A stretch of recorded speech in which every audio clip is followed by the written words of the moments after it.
আমার কথাটা আপনি শুনে দেখেন, তারপর অথরিটি হিসাবে আপনার নামটা ওখানে না থাকে, আপনি কি সেই কলেজে ঢুকে প্রিন্সিপাল হিসেবে দায়িত্ব পালন করতে পারবেন? প্রিন্সিপাল হিসেবে তো আপনার একটা অ্যাপয়েন্টমেন্ট থাকতে হবে, একটা ডকুমেন্ট থাকতে হবে। এই কথা আবারও বলছি, এখনও বলছি, 3 জন লোক এখানে কথা বলতেছি, অন এয়ার চলে যাচ্ছে। ফর এক্সাম্পল, বাইরে যখন একটা লোক কথা বলে, তারটা কি অন এয়ারে যাবে? তাকে এই রুমটায় ঢুকতে হবে। আমি কাউকে ছোট করছি না, আমি খুব লজিক্যাল বলি। বাংলাদেশে কেউ চ্যালেঞ্জ করিনি, আমি টক শোতে চ্যালেঞ্জ করতে পারি। আর আমারটা যদি রং হইতো, এতদিনে বহু কিছু হইতো, কেউ রিড করতো, কেউ এটা করতো, সেই মামলা পর্যন্ত করতো। বিষয়টা হচ্ছে যে সংবিধানটার কথা বলতেছে, সেই সংবিধানটায় বলা আছে শুধু প্রধানমন্ত্রীর কথা, নির্বাচিত প্রধানমন্ত্রী। তো নির্বাচিত প্রধানমন্ত্রী তো আমার এখানে নাই, কোনো প্রধানমন্ত্রী তো আমার নাই। তো ওই সংবিধান তো প্রধানমন্ত্রী অপারেট করে। কিন্তু প্রধানমন্ত্রী সেটি ঠিক আছে, কিন্তু প্রধানমন্ত্রীর যে ক্ষমতাগুলো আছে সেটা তো নিশ্চিত তিনি আপনি সরকার প্রধান করতে পারেন। সরকার প্রধান হলে কি হয়? সরকার প্রধান হলে সে যা যা কাজ করণীয় সরকার প্রধান হিসাবে সবই সে করতে পারবে, সরকার প্রধান হিসাবে। আবার নির্বাচিত প্রধানমন্ত্রী যিনি, তিনিও সরকার প্রধান হিসাবে যা যা করণীয় করতে পারবেন। কিন্তু প্রশ্ন হচ্ছে, আমার অ্যাপয়েন্টমেন্ট তো অন্তর্বর্তীকালীন সরকার হিসাবে। তা আমার অ্যাপয়েন্টমেন্ট অন্তর্বর্তীকালীন সরকার হিসেবে হলে তো আমি তো প্রধানমন্ত্রী না। এই যুক্তিটা আপনি আবার দেই, আমাকে যদি বলা হইতো এই যে আমি প্রধানমন্ত্রী হিসেবে ওত নিছি, তাহলে তো আমার মেয়াদ 29 পর্যন্ত। আমি তর্কের খাতিরে বলছি, আমার মেয়াদ কেউ ফিক্সড করে নাই, আমার মেয়াদ সংবিধানে নাই। আমার মেয়াদ, আরেকটা জিনিস মনে রাখেন, বারবার পরিষ্কারভাবে বলতেছি, আমার কথা না আপনার খুঁজে নিয়েন। বলাই হয়েছে 106-তে তাদের যে অ্যাপয়েন্টমেন্ট দিছে, সেখানে বলাই হয়েছে সাংবিধান কনস্টিটিউশনাল ভ্যাকুয়াম।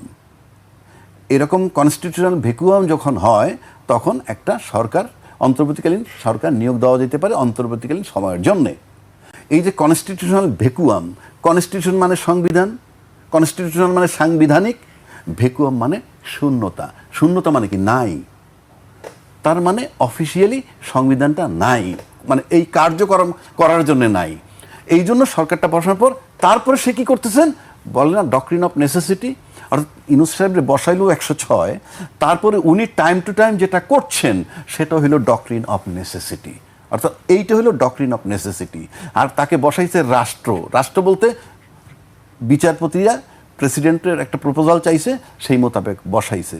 এটা বিশ্বাস করেন, এটা আমি আইনজীবী হিসাবে নিজের গর্ববোধ করি। আমরা আলোচনা করি তো, তারা বলে যে ভাই এটা কারেক্ট, কিন্তু আমাদের একটা জায়গায় যেতে হবে। বিষয়টা এইরকম, আপনি গোজামিল দিয়ে যেতে চাচ্ছেন, ভাই রাষ্ট্রে এটা চলে না।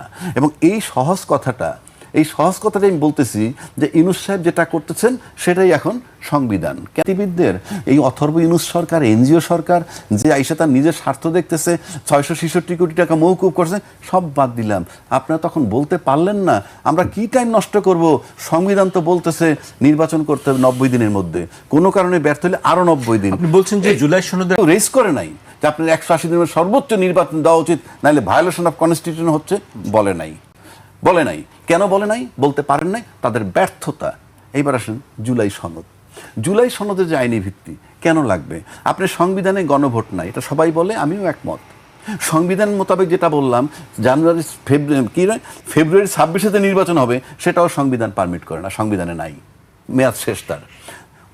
ওইটাও সংবিধানে নাই, গণভোটও সংবিধানে নাই। তাইলে আছে কোনটা?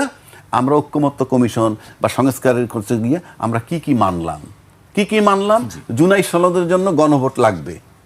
গণভোট কিন্তু সব দল মেনে নিছে, গণভোটটা তো মেনে নিছে। দিন তারিখ ক্ষণ নিয়ে ঝামেলা আছে, কিন্তু কেউ বলছে নির্বাচনের আগে, কেউ বলছে নির্বাচনের দিনে, আর তো কোনো পার্থক্য নাই। গণভোট সংবিধানে নাই, কিন্তু রাজনৈতিক দল মেনে নিছে। আমি আইন মানে রাজনীতির যে থিওরি, বাধ্য গণভোট হইতে। কখন হবে সেটা সেকেন্ড কোশ্চেন।